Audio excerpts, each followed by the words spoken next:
വാർത്തകൾ തുടരുന്നു. കേരള വിഷൻ ഉപഭോക്താക്കൾക്ക് കേബിൾ ഇന്റർനെറ്റ് സേവനങ്ങൾ മെച്ചപ്പെടുത്തുന്നതിനായി പുത്തൻ ആശയം. കാസർഗോഡ് ജില്ലാ കേബിൾ ടിവി ഓപ്പറേറ്റർ അസോസിയേഷന്റെ നേതൃത്വത്തിൽ ജീവനക്കാർക്ക് ഇലക്ട്രിക് സ്കൂട്ടർ സമ്മാനിച്ചിരിക്കുകയാണ്. അതിവേഗത്തിൽ സേവനങ്ങൾ നൽകുന്നതിനോടൊപ്പം വർദ്ധിച്ചുവരുന്ന ഇന്ധന ചെലവും കുറച്ചുകൊണ്ടുവരികയാണ് പദ്ധതിയുടെ ലക്ഷ്യം. കേബിൾ ടിവി ഓപ്പറേറ്റേഴ്സ് അസോസിയേഷന് കീഴിൽ ഉദുമ കേന്ദ്രീകരിച്ച് പ്രവർത്തിക്കുന്ന PCN CSE ക്ലസ്റ്റർ ഉപഭോക്താക്കൾക്ക് മികച്ച സർവീസ് ലഭ്യമാക്കുന്നതിന്റെ ഭാഗമായാണ് ജീവനക്കാർക്ക് ഹീറോ കമ്പനിയുടെ 11 പുതിയ ഇലക്ട്രിക് സ്കൂട്ടറുകൾ സമ്മാനിച്ചിരിക്കുന്നത്.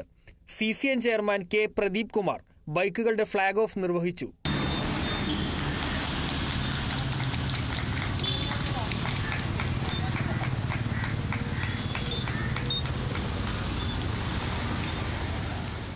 സമയബന്ധിതമായി സർവീസ് നൽകുന്നതോടൊപ്പം വർദ്ധിച്ച ഇന്ധനച്ചെലവ് ലഘൂകരിക്കുന്നതിനും വേണ്ടിയാണ് സിഒയുടെ നേതൃത്വത്തിൽ പുത്തൻ ആശയം നടപ്പിലാക്കുന്നത്.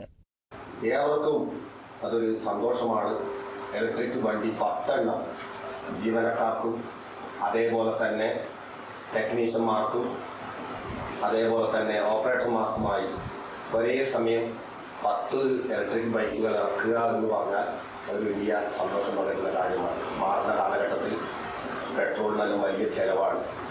അപ്പോൾ അങ്ങനെ വരുന്ന സമയത്ത് ചെലവ് ചുരുക്കലിൻ്റെ ഭാഗമായും സർവീസ് മെച്ചപ്പെടുത്തുന്നതിൻ്റെ ഭാഗമായിട്ടാണ് വളരെ ദീർഘവീക്ഷണത്തോട് കൂടിയിട്ടാണ് ഈ പദ്ധതിക്ക് രൂപം നൽകിയിട്ടുള്ളതെന്ന് നിസ്സംശയം നമുക്ക് പറയാൻ പറ്റും.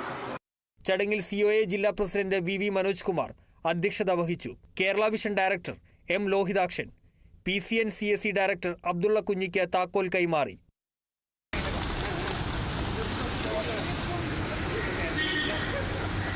Kerala vision news director Shukkur Kolikkara, COA ജില്ലാ ജോയിന്റ് സെക്രട്ടറി K. സുനിൽകുമാർ, മേഖലാ സെക്രട്ടറി പാർത്ഥസാരഥി എന്നിവർ സംസാരിച്ചു. Cluster MD K. മണികണ്ഠൻ സ്വാഗതവും ചെയർമാൻ ശ്രീനിവാസൻ നന്ദിയും പറഞ്ഞു. സംസ്ഥാനത്ത് തന്നെ ആദ്യമായാണ് ഒരു ക്ലസ്റ്റർ യൂണിറ്റിന് കീഴിൽ ഒരേ സമയം ഇത്രയും വാഹനങ്ങൾ കേബിൾ ഇന്റർനെറ്റ് സേവനങ്ങൾ മെച്ചപ്പെടുത്തുന്നതിനായി ഉപയോഗപ്പെടുത്തുന്നത്. Kerala vision news, Kasaragod.